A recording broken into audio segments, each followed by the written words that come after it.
housing. Ano, dinalaw ko yung best friend ko, wala siya. Naalala ko, hinahatid sundo niya pala ang kanyang uniko iho at ano, mamaya pa yung uuwi mga 5. Sad. Ayun, better luck next day na lang. Astig yung motor, dito ulak. Ano ba kuya, lakasan mo, dapat hanggang dito. Yung pataas. Ito, ayun. Ay, nakita mo yung motor, nagtutulakan sila. Ayun. Tinutulak niya. Pataas pa kuya. Lakasan mo. Ano ka ba, mahinang tulak yan? Lakasan mo. O, di ba? Akala ko hanggang dito sa taas. Akala ko magtutulak. Akala ko magtutulak siya dyan sa motor na yan. Hanggang doon sa taas. Hanggang doon, di ba, paakyat siya. O, tignan mo naman yung ano, di ba? Yung daanan, paakyat. Tignan ko lang kung hindi lumabas yung ano niya. Lumabas yung dila niya. Hinihintay ko lumabas yung dila niya kakatulak. Shit. Ano, umandar yung motor, guys. Shock. Napaka-worst ko talaga, no? Ayun, tingnan may amuang. Sa English, Carabao. Sa Tagalog, Kalabaw. It's ano, it's almost the same sound. Moo. Ayun. Ito ang housing, yun. Ayan yung, ano, ayan yung,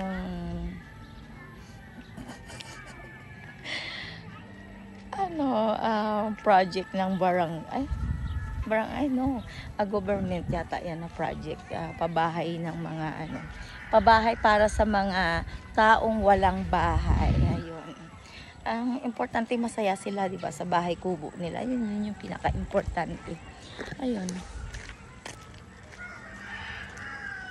Ayun lang guys, puputulin ko na ako. Ay hindi, ipapakita ko pala sa inyo yung tulay. Alam mo, may improvement na sa housing. Hello! Ayan, tingnan mo. Nag-build sila ng ng tulay. Kasi madalas dito ibinabaha. Ayun, good idea nga yun. Kasi masyadong mababa. Kasi siya, yung na yan ay ilog. Ilog yan, dalawa yung ilog kabilaan sa ito yung lawan yata na ilog yun. Papakita ko sa inyo guys, malapit nang matapos, na lang.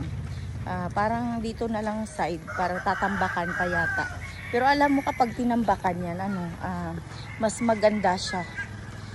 Kumpara sa dati na binabaha. Tapos alam mo yung pag dumaan yung motor, parang nakakatakot. Kahit nga tricycle, nakakatakot. Tignan mo, ayan o. Ayan yung project nilang ginagawang bridge. Ayan. Ayan. Alam mo, may mga improvement naman sa Santa Cruz. Kahit pa paano. Ayan, diba? Tignan nyo guys, ayan. Ayan. Ayan yung ilog na, ayan. May ilog siya na kapag umulan ay bumabaha siya, bongga. Ayun. Pero alam mo yung kasi na yan, tubig, parang siya. Hindi naman totally malinis. Hindi doon sa backyard, ay backside ng bahay namin na pwede kang mag-swim. Diyan kasi parang not clean. Ayun. Ay, sorry. Saan ka pupunta kuya? Ayun, ayan. Ayan yung tulay na ginagawa, 'di ba? Papuntang housing. Alam mo yung pinakamaganda kapag itong kalsada na to ay yan. Tumaas na siya kasi tatambakan. Ayun yung pinakamaganda. Ayun, 'di ba? Ayan tingnan mo. Kapag yan tinambakan, parang yung highway na na ano ba yan? Daanan, pantay na, almost the same na lang sila, taas. Okay, balok tot. Ayun. 'Di ba mas maganda kumpara sa dati kasi dati ayan, 'di ba? Ayan na siya, yan yung tulay. Ayun, yun lang guys. Ako'y uuwi na at wala naman doon ang dinalaw ko kaya kailangan ko nang umuwi bago dumilim kasi baka umulan din at ayoko nang nauulanan.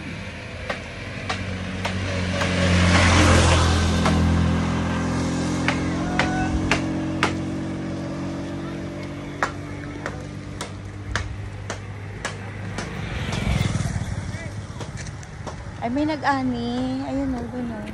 Yung palayan doon. Tapos na silang, ay hindi pa.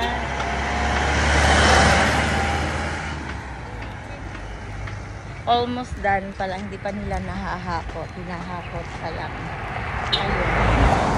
Alam mo, kapag manual talaga, it's take time talaga bago matapos. Tsaka, Diyos ko, nakakasakit kaya yan ang likod.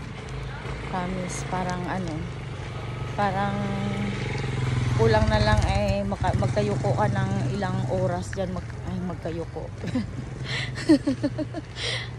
What? Do you understand what you're saying? Oh my God, I'm sorry, you know. My words, I cannot understand. So, yeah. Ayun, yun. Magkayuko nga. Magkayuko buong gabi. Masakit sa likod. Masakit sa likod yan, guys. Ang naranasan ko, nagkaroon ako ng naranasan ko lang, siguro mga 1 hours akong or 45 minutes akong anong tawag dyan? Nag-ani. Alam mo yun, dito ko yung arm ko nangati, nagkaroon ng rashes, tapos nagkaibas siya. Kaya alam mo yung tuwing gaganon ka ng palay, yun, napakatalas ng